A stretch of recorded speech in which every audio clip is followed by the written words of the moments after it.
More US based ఈ learning platform. మీరు కూడా స్లాట్ బుక్ చేసుకోవాలంటే ఈ నెంబర్కి కాల్ చేయండి.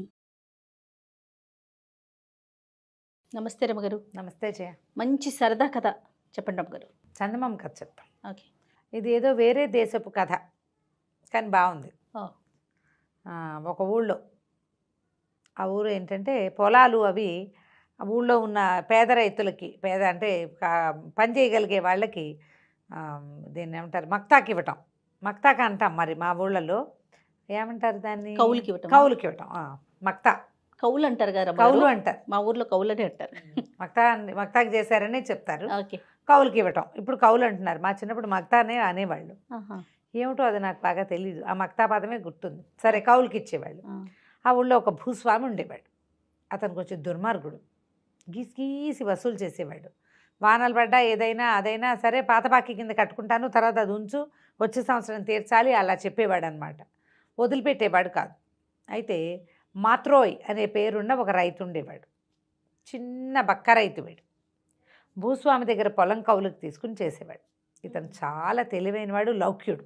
ఓకే. అందుకని భూస్వామికి దొరకకుండా, సాటి రైతులకు ఇబ్బంది కాకుండా తెలివిగా ఏదో ఒక చిట్కా చేసి భూస్వామి బారి నుంచి కొంచెం జనాల్ని రక్షించేవాడు. అందరికీ అతనంటే చాలా ప్రీతిగా ఉండేది. ఆ సంవత్సరం కొంచెం పంటలు తక్కువ వచ్చినాయి. పాత బాకీ ముందు ఏడు కూడా పంటలు తక్కువే ఉన్నాయి. అప్పుడు కూడా వీళ్ళందరూ కొంత బాకీ ఉంచుకున్నారు, వచ్చే సంవత్సరం కడదామని. వచ్చే ఏడాది పండుదంటే ఈ ఏడాది పండ్ల. ఓకే. ఈ మాత్రోయి దగ్గరికి భూస్వామి రాబోతాడు. ఎల్లుండి వస్తా, అవతల ఎల్లుండి వస్తా కబురు చేశాడు. ఇప్పుడు పాత బాకీ కట్టాలి. లేటెస్ట్ దాంట్లో కూడా అంత ఎక్కువ లేదు. భూస్వామికి మొత్తం ఇస్తే వీళ్ళ దగ్గర ఏముండదు తినడానికి. సరే, ఏమనుకున్నాడు, అడవిలోకి వెళ్ళి ఒక స్నేహితుడిని అడిగి, వరే కొంచెం సహాయం చెయ్యి అని చెప్పి బాగా బలిసిన 4 కోళ్ళని, అడవి కోళ్ళని, 2 నక్కల్ని పట్టించాడు.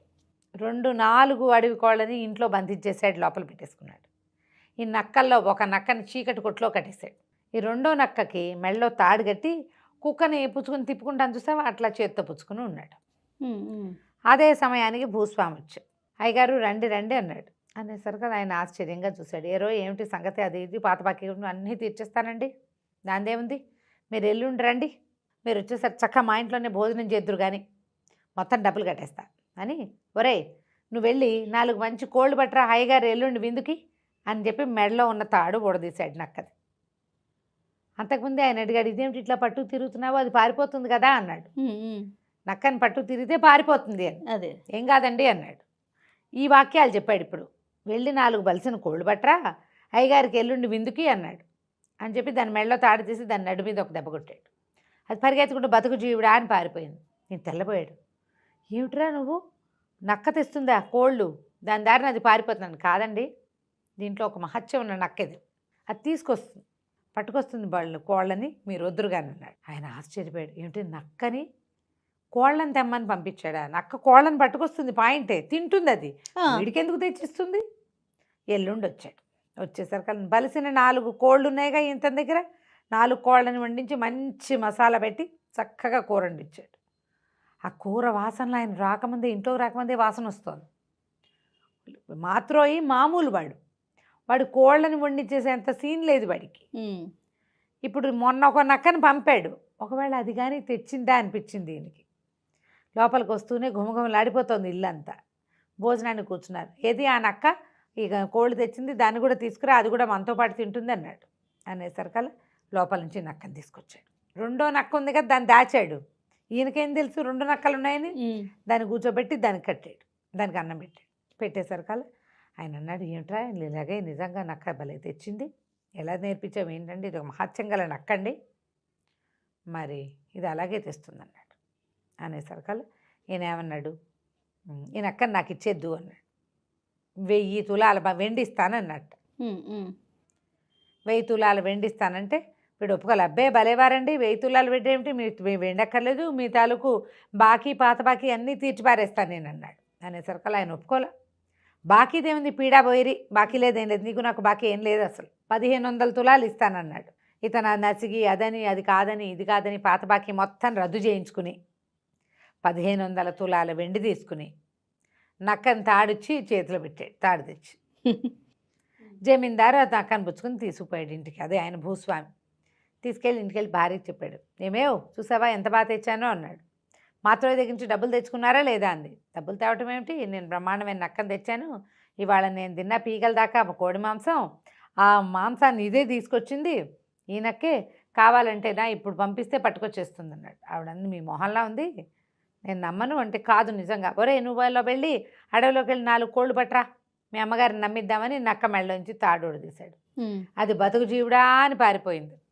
4 కాదు 14 రోజులు గడిచినా రాలా. మోసపోయామని అర్థమైపోయింది వీళ్ళకి. ఆయనేమో బాకీ కొట్టేశాడు, కాగితం చింపేశాడు, 1500 తులాల వెండి ఇచ్చేశాడు.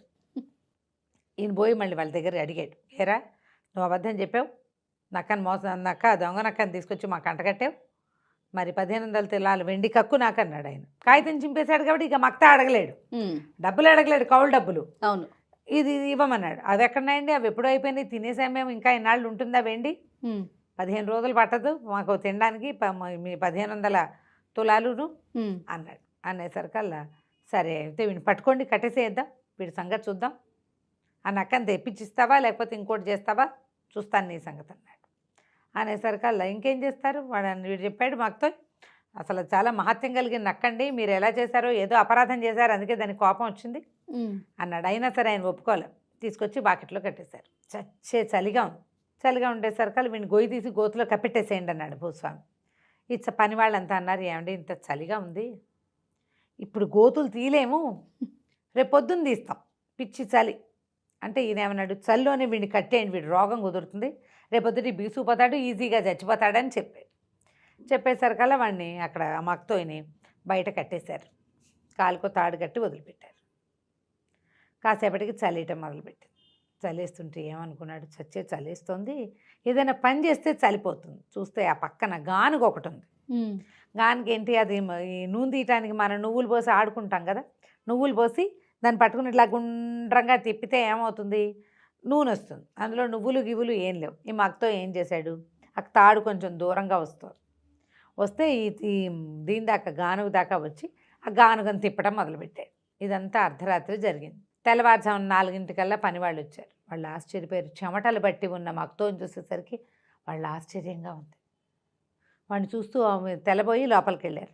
ఎరా వచ్చారా, చచ్చాడా వాడు అన్నాడు. చచ్చటం ఏంటండి, వాడు ఇంత చల్లో మేము స్వెటర్లు వేసుకుని చచ్చి చెడి వస్తే వాడు పోయి శుభ్రంగా చెమటలు కక్కుతున్నాడండి, చెమటలు పోసేసినాయి వాడి ఒళ్ళంతటా. ఆశ్చర్యపడి చల్లో చెమటలు పోయటం ఏంట్రా, వాడు అప్పటిదాకా పరిగెత్తాడు, చెమట పోయికి ఏం చేస్తుంది. అవును, ఈయన బయటకు వచ్చాడు.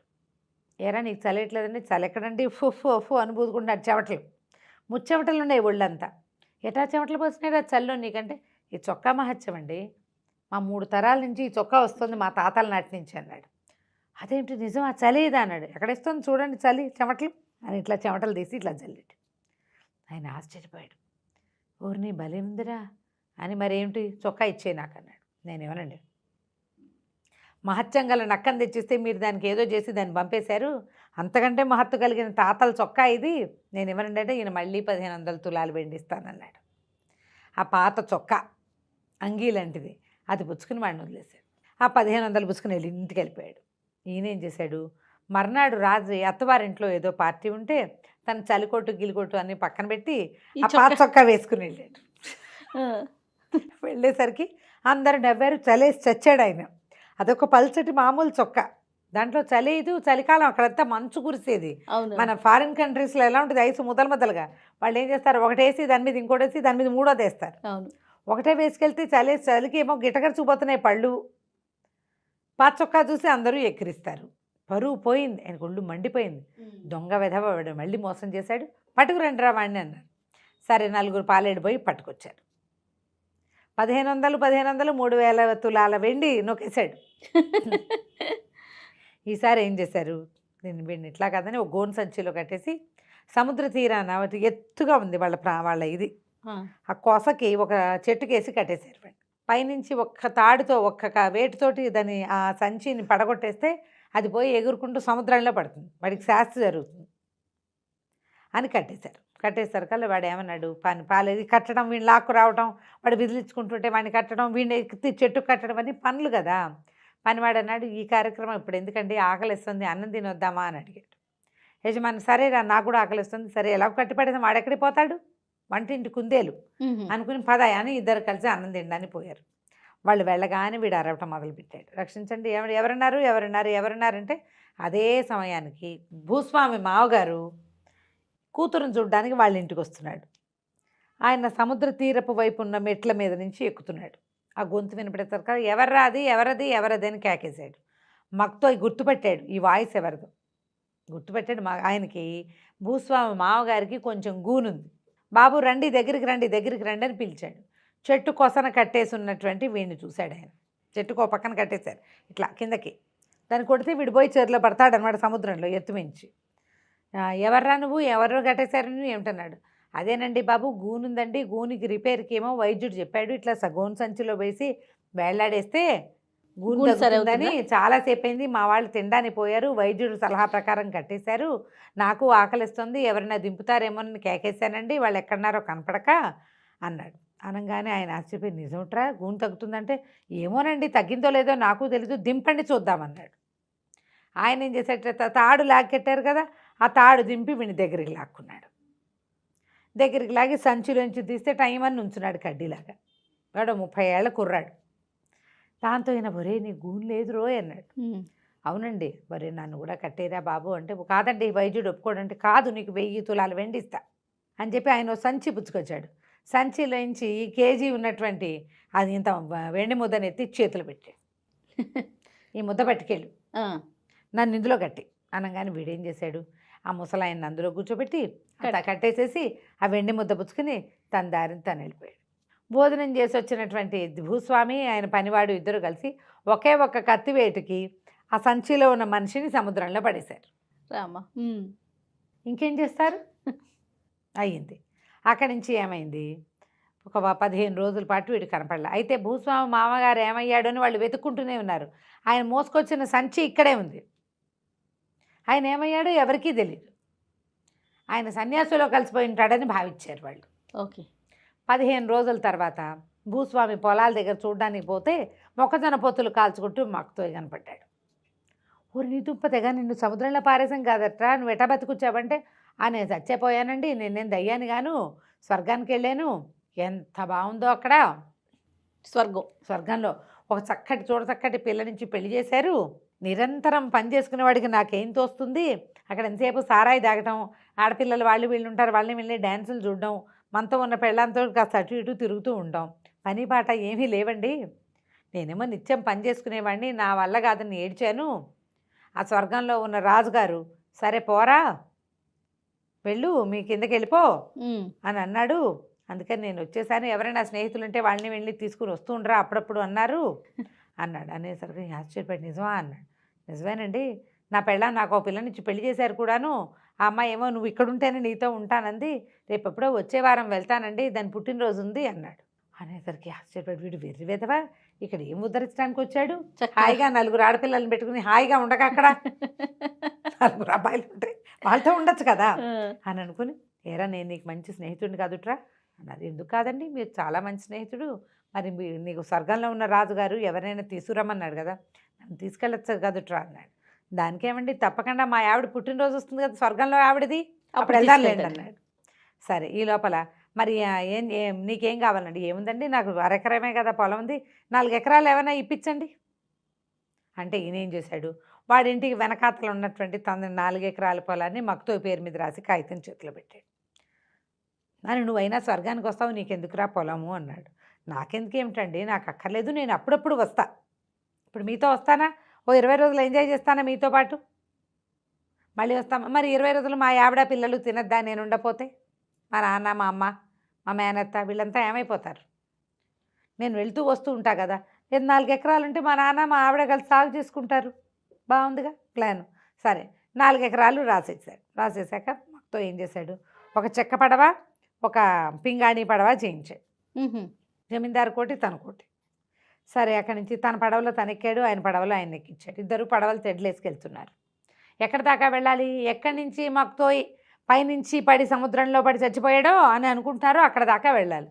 మరి దూకితే బాగుంటుంది, దూకితే చచ్చిపోతాం, చచ్చకుండా వెళ్ళాలంటే ఇలా వెళ్ళాలి ఈజీగా. మరి కష్టం కదా, చచ్చిపోవడం అంటే కష్టం. భూస్వామికి అది ఇష్టం లేదు, చక్కగా పడవెక్కి వెళ్ళిపోతే బాగుంటుంది. 2 పడవలు పుచ్చుకుని ఆ సముద్రం మధ్యలోకి పోయారు. చెరుకో పడవ వేసుకుని వెళ్ళాక ఏం చేశాడు, ఈ మక్తో టక్కు టక్కు తన చెక్క పడవ మీద కొడుతున్నాడు.